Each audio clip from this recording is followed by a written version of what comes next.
Recentemente recebi esse comentário. Tá, eu consigo economizar de 300 a 500 reais do meu salário, mas qual é o primeiro passo? Onde eu coloco esse dinheiro? Me dá uma luz, sejam mais claros. Então nesse vídeo eu vou dar a minha opinião aí no que eu invisto, o que eu acho importante na hora de investir. Vou mostrar então a minha visão sobre investimento e lembrando, eu não sou dono da verdade e também a gente tem que analisar aí o perfil do investidor da pessoa. Se ela consegue sobreviver ao risco, se ela é mais conservadora ou não. Então, os investimentos é muito pessoal. Por isso, eu quis trazer a minha opinião, como eu consegui investir, como eu consegui aprender a investir sem curso nenhum. Tudo que eu aprendi foi aqui no YouTube. Lá em 2022, eu estava olhando o feed do YouTube, eu me deparei com vários vídeos sobre investimento e o vídeo que eu mais gostei foi falando sobre fundos imobiliários. Eu nunca soube que daria para receber dividendos mensalmente pingando na conta como se fosse um salário. Depois disso, eu me apaixonei pelos fundos imobiliários. Então, vou trazer um pouquinho aqui a minha opinião sobre os fundos imobiliários, ações, renda fixas e também até investimentos do exterior. Deixa muito like porque esse vídeo pode ajudar muitas pessoas. Talvez você já investe, já tem uma carteira de investimento, já tem sua estratégia aí feita certinho, então talvez esse vídeo não seja para você, porém me ajuda aí deixando o like. Irmãos, primeira coisa sem dúvida que a gente tem que fazer é montar uma reserva de emergência de no mínimo 6 meses dos seus gastos mensais. Eu já trouxe aqui no canal os meus gastos mensais que dá em torno de R$ 1.000, tá? Um vídeo mais visto aqui do meu canal é falando sobre isso. Por isso que eu tenho uma reserva de emergência de 6.000, agora tá 6.233, que foi rendendo um pouquinho aí. E qual investimento que eu coloco minha reserva de emergência? No momento, eu tenho minha reserva de emergência aí no Tesouro Selic 2026 e Tesouro Selic 2027. Por que que tá no 26 e no 27? Porque eu fui aumentando aos poucos. Então, o certo é a gente já começar a fazer uma reserva de emergência. Porém, na prática, irmãos, às vezes não acontece isso. Muitas pessoas começam aí comprando fundos imobiliários igual eu comecei e depois foi aumentando a reserva de emergência. Porém, para não se lascar aí no futuro, é sempre bom ter uma reserva de emergência, porque na vida do pobre imprevistos acontecem. Isso é normal. Nesses 2 anos aí, quebrou meu celular, estragou meu carro, minha gatinha ficou doente, então tive que gastar, tive que tirar o dinheiro aí das minhas caixinhas do Nubank, eu tinha em torno de R$ 1.000, se eu não me engano, de reserva de emergência no começo. Então tive que tirar esse dinheiro para pagar esses imprevistos. Então essas coisas acontecem, é normal. O que eu quis fazer? Deixar aqui na corretora. Por quê? Você pode ter sua reserva de emergência aí na caixinha do Nubank, pode ter aí no Porquinho do Inter ou outros bancos digitais. Tem muitas pessoas que usam o C6 também, se eu não me engano. Porém, o que acontecia comigo, tá? Na prática. Eu queria comprar alguma coisinha, pegava e tirava. Queria comprar outra coisinha, pegava e tirava. Então eu não conseguia ter uma reserva de emergência mesmo. Só consegui ter uma reserva de emergência depois que eu mandei aqui para a corretora. Depois que eu deixei ele parado aqui. Esse investimento, se eu quiser resgatar, ele vai demorar em torno de 1 dia útil. Então é um dinheiro que também não é tão rápido, né? Igual nas caixinhas, você tira na hora. Porém, se eu resgatar hoje, possivelmente amanhã já cai aqui na conta da corretora. Então é bem tranquilo também ter uma reserva de emergência dentro da Toro. Sei que existem alguns tipos de pessoas que arriscam mais, então elas querem uma rentabilidade maior e outras pessoas querem o máximo possível proteger o seu patrimônio. Então essas pessoas que querem o máximo possível proteger o seu patrimônio, ela acaba diversificando investimentos internacionais, criptomoedas, renda fixa, ação, fundos imobiliários e outros investimentos, tá? Eu não sou muito adepto a essa diversificação, tá? Na minha carteira eu tenho fundos imobiliários e ações, que são investimentos mais conhecidos aí pelos investidores, tá? Porém, a gente sabe que existem outros tipos de investimentos, porém, na minha humilde opinião aqui, eu acho que tem muitas oportunidades aqui dentro do Brasil. Então vamos falar aí sobre os fundos imobiliários. Na minha carteira, irmãos, o que eu decidi fazer? Lembrando, é sempre bom ter um gerenciador de carteira porque você consegue ver seus ativos, porém você não consegue ver a diversificação desses ativos, né? Se você olhar aqui, ó, tá tudo embaralhado ainda mais dentro da Toro. Tem como a gente ver o gráfico, porém, dentro da Toro não consigo ver isso. Então eu uso um gerenciador de carteira igual o MyProfit. Decidi ter 10 fundos imobiliários, que é o mais comum na maioria dos investidores. A maioria dos investidores tem 10 fundos imobiliários. E foi o que eu decidi também para minha carteira de investimento. E o que eu fiz? Escolhi meus 10 fundos imobiliários, porém diversifiquei por setores. Então, são diversificados em shopping, 22,9%, papéis, 21,2%, os FOFs, 19,9%, imóveis industriais e logísticos, 18,5%, os híbridos, 10,6%, os de agências bancárias, 7%. Então, no momento, é essa diversificação. Com o tempo, a gente vai modificando um pouco, qual cair eu compro mais, que subir muito eu dou uma pausada aí na hora de comprar. Então, esses são meus fundos imobiliários, tá? Eu tenho MOL 11, CPTS 11, BISC 11, VGHF 11, XPSF 11, KISO 11, MXF 11, LVB 11, TRBL 11 e BBRC 11. Eu escolhi um fundo imobiliário para a gente dar uma analisada e eu vou mostrar os principais indicadores que a gente tem que analisar em um fundo imobiliário. Primeiramente, o valor da cota é o mais comum, que a maioria das pessoas já olham de primeira, né? A maioria das pessoas vai olhar, que não conhece muito, vai olhar e vai falar, pô, R$113 tá caro. Será, irmão? Será que tá caro? Já teve a mínima aí de 105 e um dividend yield de 9,46. Também irão olhar aqui e vão falar, pô, mas tá perdendo para a taxa Selic, tá perdendo para o CDI. Será que vale a pena investir aí em um fundo imobiliário logístico? Só que se a gente analisar aqui, ó, o valor patrimonial da cota é de R$ 124,69 e a gente está pagando R$ 113,24. Então, se eu comprar agora, eu estou pagando descontado, eu estou pagando mais barato nesse fundo imobiliário. Por isso que o P sobre VP está de 0,91. Então, esse indicador é muito importante na hora de comprar um fundo imobiliário, tá? Então, ele tem 7,8% aí de caixa e tem 130 mil cotistas. Esses 130 mil cotistas aí, eles compram e vendem e tem uma liquidez diária de quase 3 milhões de reais nesse fundo imobiliário. Então, se você tiver até 3 milhões, você consegue vender esse fundo imobiliário no mesmo dia. Então, é bem tranquilo aí a liquidez diária desse fundo imobiliário. E o dividendo também é muito importante. A gente recebe, então, 90 centavos desse fundo imobiliário se você pagar aí 113, que não é dividendo muito alto, porém não é tão baixo, tá ok aí para o setor de logístico. É sempre bom a gente ver o histórico de pagamento desse fundo imobiliário. Então, desde 2020, ele vem com uma frequência aí de pagamento aumentando, né? Ele mantém ao longo prazo aí os pagamentos. Então, esses dividendos pingam aí na conta todos os meses.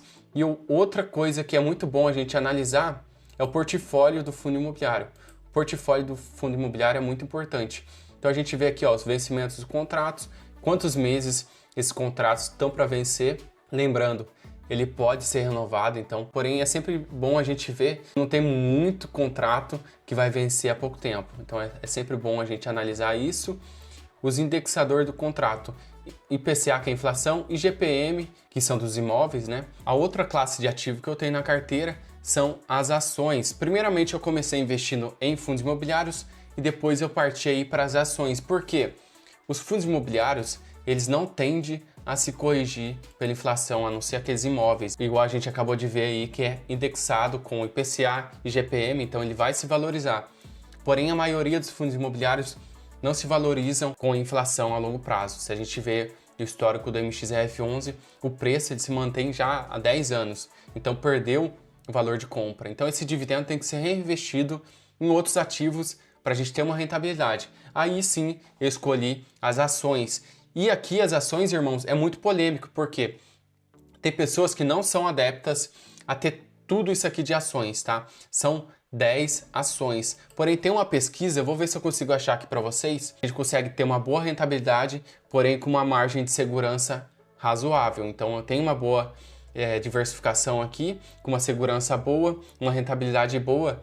E como eu não invisto em outros ativos internacionais, como eu já falei no começo do vídeo, que são importantes, não invisto em renda fixa, porque eu só tenho minha reserva de emergência na renda fixa, eu decidi diversificar então entre ações. Tenho 10 ações e elas também são diversificadas por setores. Se a gente vê aqui os setores, ó, materiais básicos 30,8%, serviço financeiro 29,8%, utilidade pública eu tenho aí 12%, bens industriais 12%, consumo cíclico 9,8%, e petróleo 4,6. Então essa é a diversificação. Outra regra que eu também deixei aqui para minha carteira, não deixar um ativo mais de 10% na minha carteira total. Então aqui, ó, a maior posição minha é 7,4%, é a Unipar, que caiu bastante, seguido do Bradesco. O Bradesco eu comprei muito há um tempo atrás e ele vem se valorizando aí por conta dos resultados que tiveram nesse último trimestre.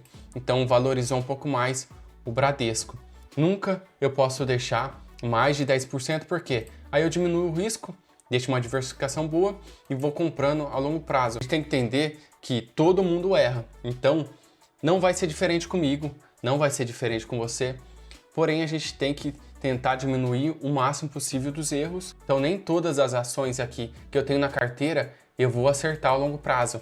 Infelizmente, às vezes uma ou duas ações aqui pode cair muito, pode ter um problema muito grave, por isso que eu tenho essa diversificação. No caso das ações, eu fiz o meu próprio preço-alvo. Então eu nunca compro um ativo que ele está muito caro por conta disso, tá? Eu tenho um preço-alvo aqui, Bradesco, então meu preço-alvo é 17,46 e esse preço atual aqui não está atualizado agora, já valorizou um pouco mais. Então eu posso pagar no máximo aí 17,46. Caixa Seguridade, ela pagou bastante dividendo. Se a gente contar os últimos dividendos dos últimos anos, vai ser de 8,61, Kepler 11,72, Klabin 3,50. Eu uso esse preço-alvo para eu nunca pagar mais caro do que realmente vale. E como a gente sabe qual é o nosso preço-alvo? Eu tenho um vídeo explicando aqui no canal, tá bom? Mas em resumo, para a gente saber se uma empresa ela vale mesmo aquele valor, a gente tem que ver os dividendos. Então se ela tiver muito caro e não paga dividendo, alguma coisa estranha tem nessa empresa. Então eu nunca vou comprar uma ação que não paga dividendo. Eu abri aqui o Banco do Bradesco e eu vi que está no valor de 13,37, então já valorizou um pouco aí. E o dividend yield então aumentou, irmãos, está de 8,92. Para eu entrar numa empresa, ela tem que estar no mínimo 6%. Porém, depois que eu entrei, pode acontecer dela cair, então eu nunca vou vender essa empresa porque ela diminui os dividendos. A não ser que eu veja um problema muito grande nela. Porém, a maioria das empresas que caiu na minha carteira, elas só tiveram diminuições aí nos lucros. Então, eu continuo tranquilamente aí nessa ação. Diferente dos fundos imobiliários, ela tem uma liquidez diária de 71 milhões. Olha a diferença. O fundo imobiliário que eu mostrei aqui para vocês tem uma liquidez de 3 milhões. Então, é muita diferença, irmãos. Por isso que grandes investidores não gostam de investir em fundos imobiliários. O principal, a gente tem que ver, então, o dividend yield de 8,92. O PL é os anos que você vai recuperar esse valor que você investiu. Ó. Você investiu 13,37. Depois de 10 anos, uma ação só, você vai receber de novo esses 13 e pouco. E o P sobre VP de 0,86. Então, na minha opinião, o Bradesco, olhando esse P sobre VP aqui, está praticamente de graça. Não entendo porque tem gente que não gosta do Bradescão da massa. Então, como que eu faço o aporte da minha carteira? Simplesmente eu olho todos os meus ativos, vejo qual está em menor quantidade, se é as ações, 15.998, ou se é os fundos imobiliários, 16.401, então eu já sei que são as ações. Na parte de posições resumida, eu venho em ações, então, que eu sei que eu vou ter que comprar, e olho qual ação está negativa aqui da carteira. Então a gente vê que a Leve 3 está um pouquinho negativo, 0,42, os Minas menos 4,59 e a Unipar menos 24%. Então a Unipar é que está mais descontada na carteira, mas lembra que eu falei para vocês que a Unipar está em grande quantidade e no máximo que eu posso ter ela é 10%? Então eu venho aqui e vejo, está 7,48%, ainda assim eu posso comprar mais da Unipar. Então não tem segredo, nunca vou passar de 10%, ainda assim eu posso comprar aí, eu acho que em torno de até 3.000 ou 3.500 reais da Unipar. Nesses 2 anos eu já recebi bastante dividendo, porque eu fui aumentando aí os aportes e aumentando o meu patrimônio, e até o momento já recebi R$ 2.904 só de dividendo. Então esse aqui foi o resuminho aí da minha carteira, de como eu aprendi a investir sem curso nenhum. Faço essa diversificação da minha carteira, lembrando, isso aqui não é uma recomendação de investimento, é um pouco aí do meu dia a dia, nos meus investimentos, comprando e aumentando cotas, ações, recebendo mais dividendos, até um dia chegar na liberdade financeira. Teve bastante comentário no último vídeo, então eu vou ler alguns aqui para vocês. Caso você ainda não apareceu no meu canal, já deixa no comentário aí alguma coisa que pode ser que eu responda aqui num vídeo, tá? Jovens Fora da Curva comentou aí que poupar é muito importante para quem quer ter um patrimônio e viver de renda. Parabéns pelo conteúdo, irmão. É isso aí, irmão. Tem que viver uma vida minimalista para quem é pobre, né? E para quem ainda não conhece o canal dos Jovens Fora da Curva, um canal muito bom, as edições deles são ótimas. A Célia Borges comentou: ô irmão, também sou técnico de enfermagem. Conheci seu canal há pouco tempo. Depois que conheci o minimalismo, mudou minha vida. Graças a Deus, amortizei o financiamento do meu carro, consegui fazer uma reforma na minha casa. Agora estou investindo. Parabéns pelo canal. Muito legal com uma pessoa que também é técnico de enfermagem, investe. Então parabéns aí pela sua profissão, pela nossa profissão e Deus te abençoe. Sou bem econômica com tudo e me chama de mão de vaca. Importante é viver simples e com o necessário. Investir e gerar renda passiva. Ótimo vídeo. Cara, eu também já fui chamado de mão de vaca, de turco. Porém, essas pessoas que me julgaram lá atrás, há 2 anos atrás, tá vendo aí a minha evolução da minha carteira de investimento, tá vendo que tá dando certo, que eu tô evoluindo. Então, essas pessoas que me julgaram há um tempo atrás estão se arrependendo e vão se arrepender muito. Então é normal, as pessoas no começo não vai te apoiar, vão tirar sarro porque acham que é só um fogo de palha. Porém, os investimentos é pro resto da vida. Gastar menos do que eu ganho é pro resto da vida. Então é isso, irmãos. Esse foi meu vídeo falando como eu aprendi a investir sem curso nenhum. Mostrei um pouco aí da minha visão sobre os investimentos. Muito obrigado por assistir até aqui. Fui!